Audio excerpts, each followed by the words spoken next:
সম্মানিত শ্রোতা মণ্ডলী, আসসালামু আলাইকুম রহমতুল্লাহি ওয়া বারাকাতুহু।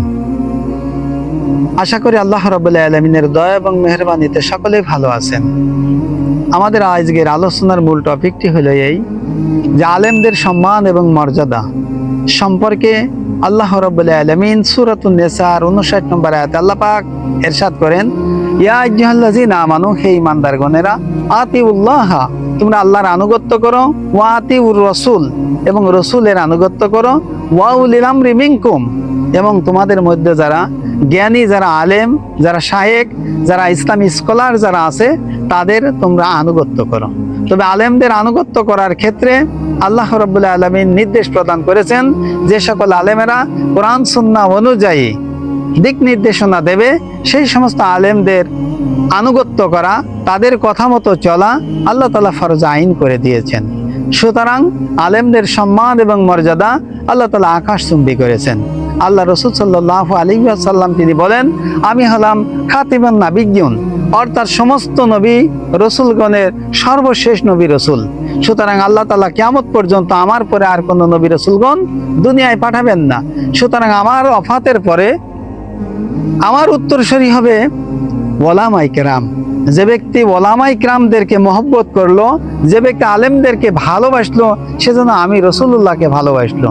আর যে ব্যক্তি আমি রসুলকে ভালোবাসলো, সেজন্য স্বয়ং আল্লাহ তাআলাকে ভালোবাসলো। তাই আমাদের সবারই করণীয় হলো আলেমদেরকে সম্মান করা, আলেমদেরকে ভালোবাসা, আলেমদের সম্মানার্থে তাদের সাথে মুআমেলাত করা। আল্লাহ রাসূল সাল্লাল্লাহু আলাইহি ওয়াসাল্লাম আরো বলেন যে যদি তুমি পারো আলেম হও, আলেম যদি না হতে পারে আলেমের বাপ হও, আলেমের বাপ যদি না হতে পারো তাহলে আলেমের চাচা, খালু, মামা হও।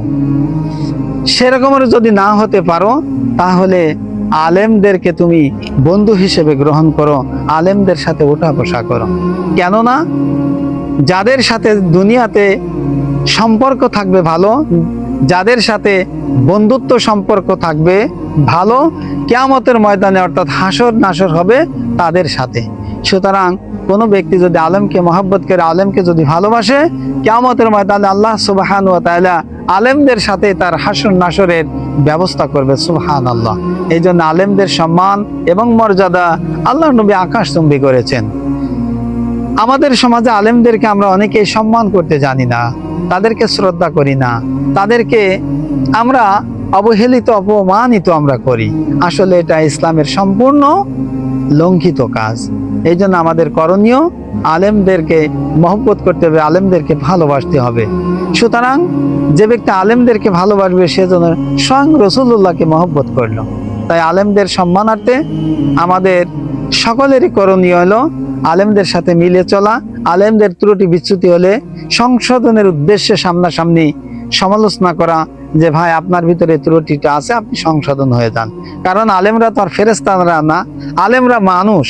সুতরাং আমরা সকলেই আলেমকে ভালোবাসবো, আলেম ওলামাকে মহব্বত করব, আলেমদের সাথী হব এবং আলেমদের সাথে আল্লাহর জমিনে দিন কায়েম করার জন্য আমরা কাজ করব। আল্লাহ তাআলা আমাদের সকলকে আলেম ওলামার সাথে চলা, আলেমদেরকে সম্মান করা এবং আলেমদের সাথে পথ চলা, জীবন পরিচালনা যাতে আমরা আলেমদের সাথেই করতে পারি, আল্লাহ পাক আমাদের সকলকে তৌফিক দান করুক। আমিন। আসসালামু আলাইকুম রহমতুল্লাহি ওয়া বারাকাতুহু।